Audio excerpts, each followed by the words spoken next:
Nah, pada pertemuan kali ini saya akan membahas bab 4 pada kelas 11, yaitu materi indeks harga dan inflasi.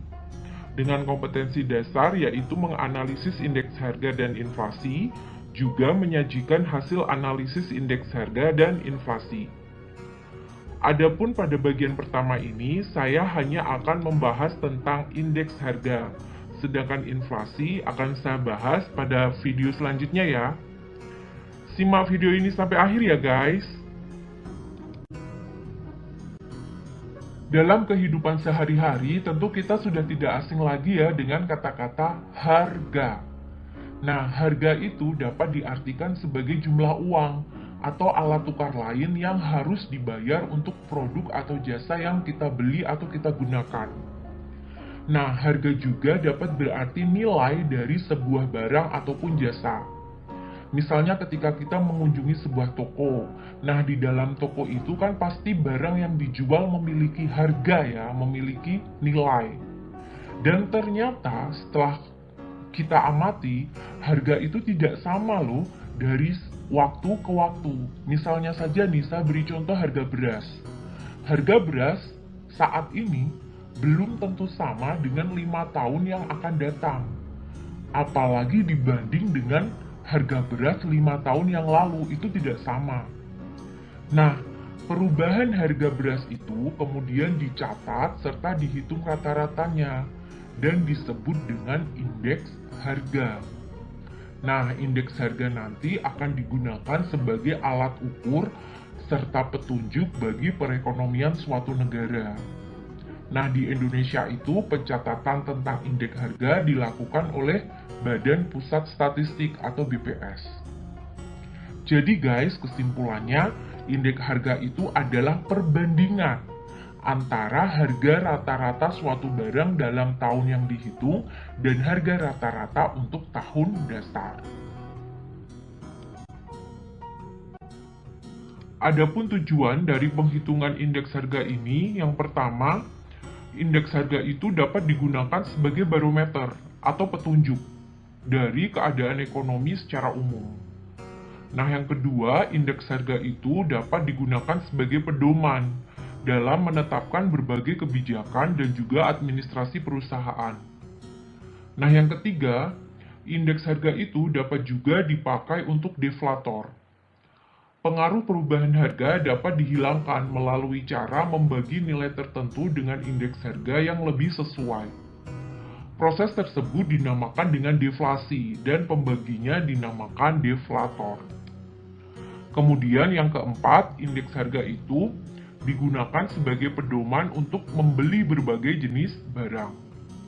Nah, yang kelima, indeks harga digunakan sebagai pedoman untuk mengatur upah atau gaji buruh atau untuk menyesuaikan kenaikan gaji buruh saat terjadi inflasi. Adapun macam-macam indeks harga, yang pertama adalah indeks harga konsumen atau IHK. Indeks harga konsumen ini mencatat, mengukur, serta menghitung harga rata-rata dari barang dan jasa yang dikonsumsi oleh rumah tangga dalam suatu periode tertentu. Barang-barang serta jasa yang dianggap merepresentasikan belanja rumah tangga tersebut kemudian dihitung rata-ratanya. Nah, di Indonesia, barang-barang yang dijadikan sampel dalam penghitungan IHK ini dikelompokkan menjadi 7 kelompok, yaitu kelompok bahan makanan, perumahan, sandang, kesehatan, pendidikan, rekreasi dan olahraga, serta transportasi dan komunikasi. Yang kedua yaitu indeks harga produsen atau IHP, atau biasa juga disebut dengan indeks harga perdagangan besar. Nah, indeks harga produsen ini adalah angka indeks yang menggambarkan tingkat perubahan harga di tingkat produsen. Data IHP ini nanti dapat digunakan sebagai indikator dini untuk harga grosir maupun harga eceran. Penghitungan IHP juga dapat digunakan sebagai alat bantu dalam penyusunan neraca ekonomi, serta membantu distribusi barang, margin perdagangan, dan lain-lain. Yang ketiga yaitu indeks harga yang diterima petani. Nah, indeks harga yang diterima petani ini mengukur rata-rata perubahan harga dalam suatu periode dari barang-barang yang dihasilkan oleh petani. Itu kata kuncinya ya guys, barang-barang yang dihasilkan petani. Indeks harga ini kemudian akan digunakan untuk melihat fluktuasi harga barang yang dihasilkan oleh petani. Pemerintah juga dapat menggunakan indeks harga ini dalam penghitungan pendapatan di sektor pertanian. Nah, yang keempat yaitu indeks harga yang dibayar petani. Indeks harga ini mengukur rata-rata perubahan harga dalam suatu periode dari barang atau jasa yang dikonsumsi oleh petani. Nah, itu kata kuncinya. Barang atau jasa yang dikonsumsi atau digunakan oleh petani. Baik itu biaya modal, biaya produksi, konsumsi rumah tangga, pajak, dan lain-lain. Indeks harga ini digunakan untuk melihat fluktuasi harga-harga barang yang dikonsumsi oleh petani. Pemerintah juga dapat menggunakan indeks harga ini untuk melihat fluktuasi harga barang yang dibutuhkan petani untuk menghasilkan atau memproduksi hasil pertanian tersebut. Nah, yang terakhir yaitu indeks harga implisit. Walaupun tadi indeks harga konsumen dan indeks harga produsen itu dapat dijadikan sebagai alat ukur dalam penghitungan inflasi, ternyata penghitungan tersebut masih sangat terbatas. Hal ini dikarenakan IHK dan IHP itu hanya melingkupi beberapa jenis barang atau jasa saja yang dianggap merepresentasikan konsumsi. Nah, untuk mendapatkan gambaran dari laju inflasi yang lebih akurat, dapat digunakan indeks harga implisit. Nah, indeks harga implisit ini nanti dapat menghitung perbandingan pertumbuhan ekonomi nominal dengan pertumbuhan ekonomi real. Adapun peranan dari indeks harga dalam perekonomian yang pertama yaitu dapat digunakan sebagai dasar dalam membuat kebijakan ekonomi seperti kebijakan fiskal dan kebijakan moneter. Nah, yang kedua dapat digunakan sebagai dasar untuk menentukan kebijakan harga, agar harga yang terjadi itu tidak merugikan konsumen maupun merugikan produsen. Yang ketiga, indeks harga dapat digunakan sebagai alat untuk mengukur tingkat kemajuan perekonomian. Nah, yang keempat, indeks harga itu dapat juga digunakan untuk menyelidiki faktor-faktor yang mendorong ataupun yang menghambat kemajuan ekonomi. Yang kelima, indeks harga itu digunakan pedagang untuk menentukan harga jual produknya. Nah, yang keenam, indeks harga juga dapat digunakan sebagai dasar untuk menentukan jumlah persediaan. Yang ketujuh, indeks harga, terutama yang indeks harga konsumen ya, dapat digunakan sebagai dasar penentuan jumlah gaji atau upah karyawan. Yang kedelapan, indeks harga, terutama indeks harga yang diterima dan dibayar petani tadi, dapat digunakan untuk memberikan gambaran mengenai tingkat kemakmuran petani. Kemudian yang kesembilan, indeks harga, terutama yang indeks harga untuk saham, itu sangat bermanfaat sebagai dasar pertimbangan dalam kegiatan jual beli saham. Adapun metode penghitungan dari indeks harga yang pertama adalah metode tidak tertimbang atau menggunakan agregatif sederhana atau disingkat dengan IA, indeks agregatif sederhana, yaitu diperoleh dengan cara sigma PN dibagi sigma PO kali 100% atau jumlah PN dibagi jumlah PO kali 100%. PN ini adalah harga pada tahun yang dicari. Nah, itu nanti kodenya PN ya. Kalau harga pada tahun dasar itu nanti kodenya adalah PO. Nah, yang kedua yaitu menggunakan metode tertimbang. Ada dua cara. Yang pertama yaitu menggunakan metode less payers. Ini disingkat dengan IL, Cara mencarinya yaitu sigma PN kali QO dibagi sigma PO kali QO kali 100%. Nah, QO itu adalah jumlah pada tahun dasar, jumlah barang maksudnya, jumlah barang pada tahun dasar. Sedangkan metode tertimbang yang kedua yaitu metode Pascal atau disingkat dengan IP. Cara mencarinya yaitu sigma PN kali QN dibagi sigma PO kali QN dikalikan 100%. QN itu adalah jumlah barang pada tahun yang dicari. Guys, nggak usah bingung cara menghafalkan rumusnya, kamu tinggal mengamati aja. Kalau metode last payers ini penimbangnya itu menggunakan QO, jumlah barang pada tahun dasar. Jadi harga pada tahun dasar dan tahun yang dicari itu dikalikan dengan QO, ditimbang dengan QO. QO tadi adalah jumlah barang pada tahun dasar. Sedangkan kalau metode Pascal, penimbangnya itu adalah QN, yaitu jumlah barang pada tahun yang dicari. Baik harga pada tahun yang dicari maupun harga pada tahun dasar itu ditimbang menggunakan QN, dikalikan dengan QN. Kalau metode agregatif sederhana itu kan tidak tertimbang ya, jadi dia tidak dikalikan dengan apapun, tidak ada penimbangnya.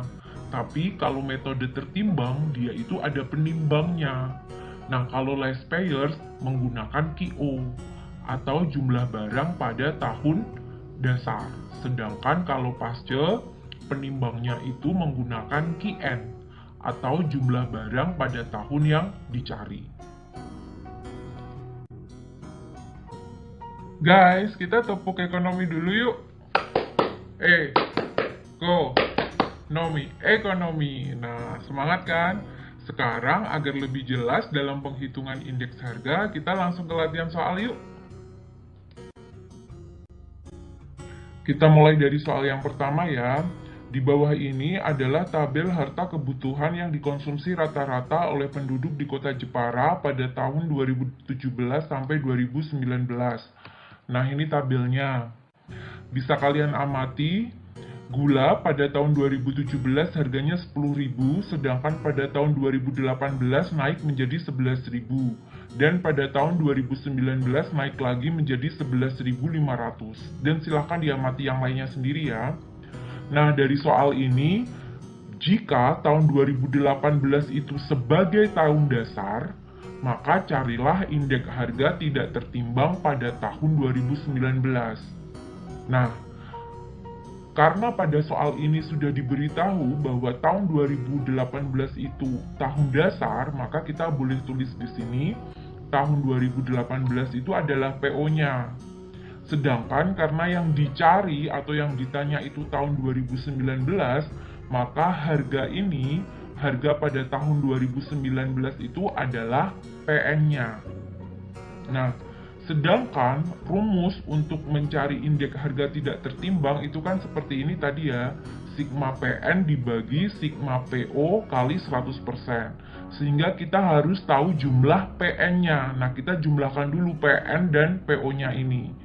11.500 ditambah 10.500 ditambah 22.000 ditambah 9.000 hasilnya adalah 53.000. 11.000 ditambah 10.000 ditambah 21.000 ditambah 8.500 hasilnya adalah 50.500. Nah, kita taruh di sini dulu nih.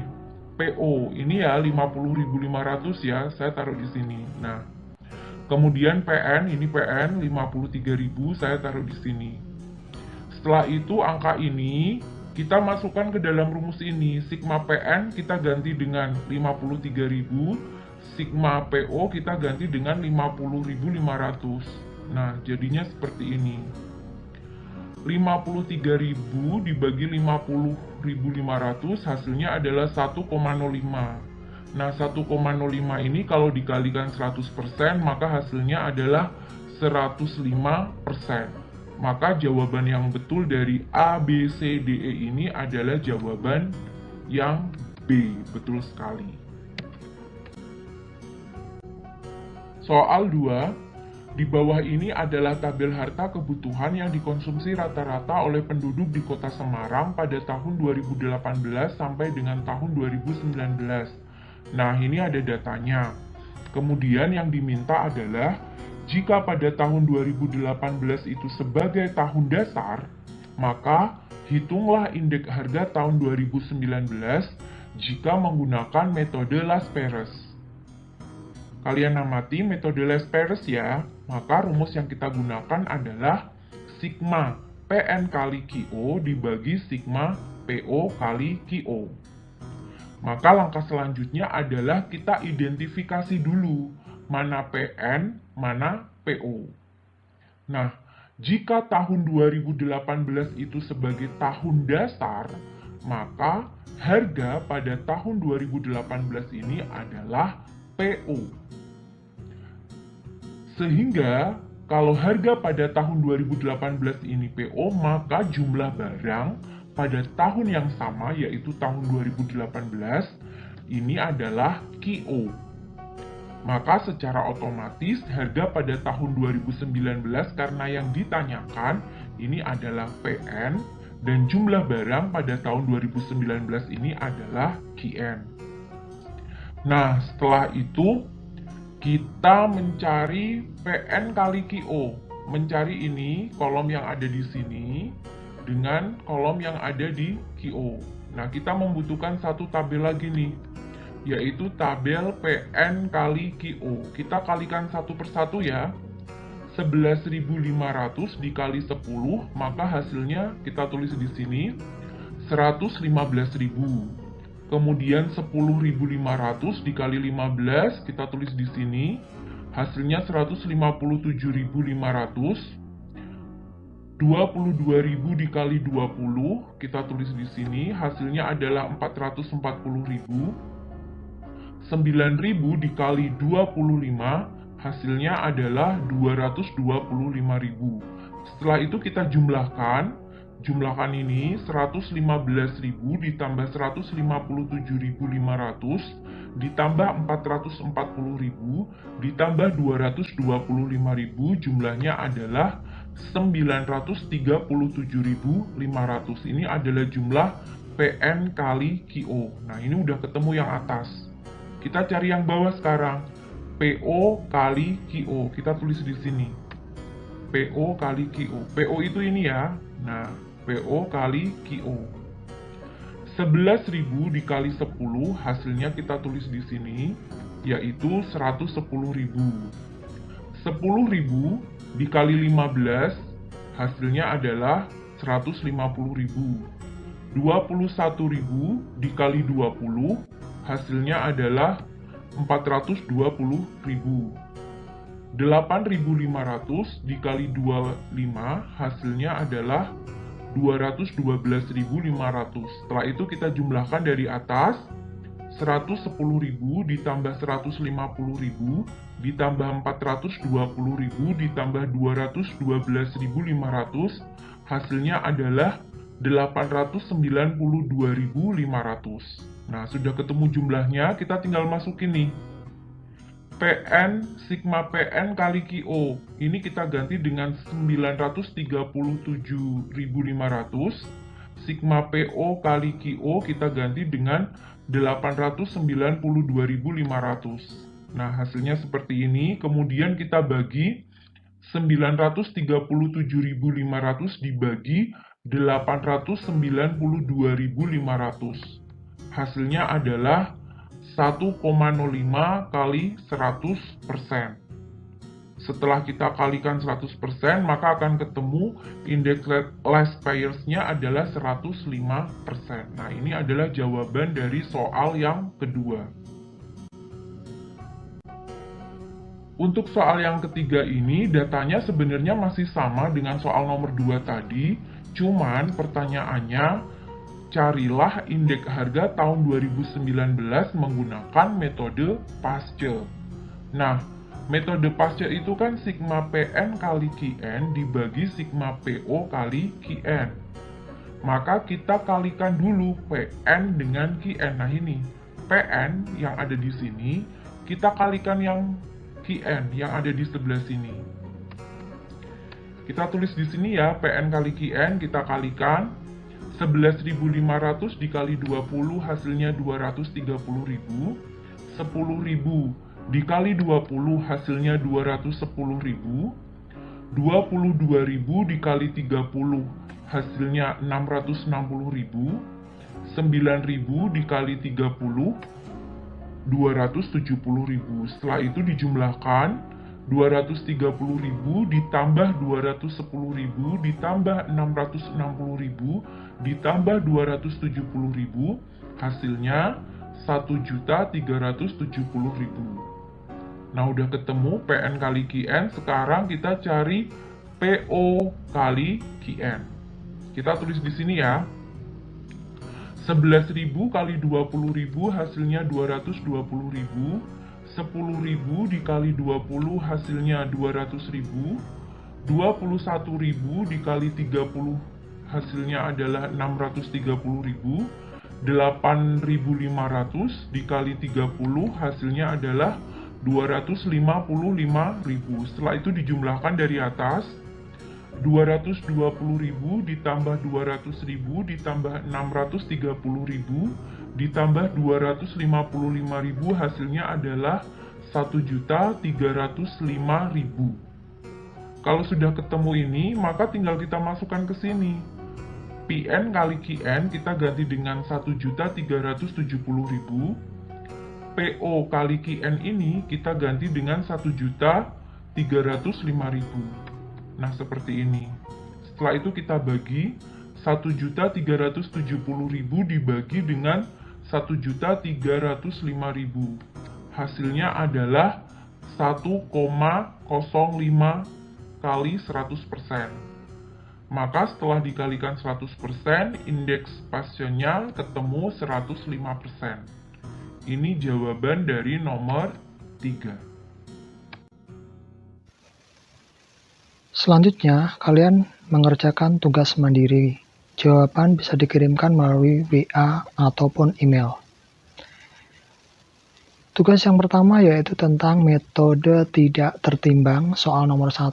Jadi kalian disuruh menentukan harga tidak tertimbang pada tahun 2020. Selanjutnya, soal yang kedua yaitu tentang metode Las Payres. Kalian disuruh menentukan indeks harga metode Las Payres. Dan selanjutnya adalah metode Pasque, yaitu soal nomor 3. Terima kasih sudah menyimak video ini. Semoga pelajaran hari ini bermanfaat ya. Wassalamualaikum warahmatullahi wabarakatuh.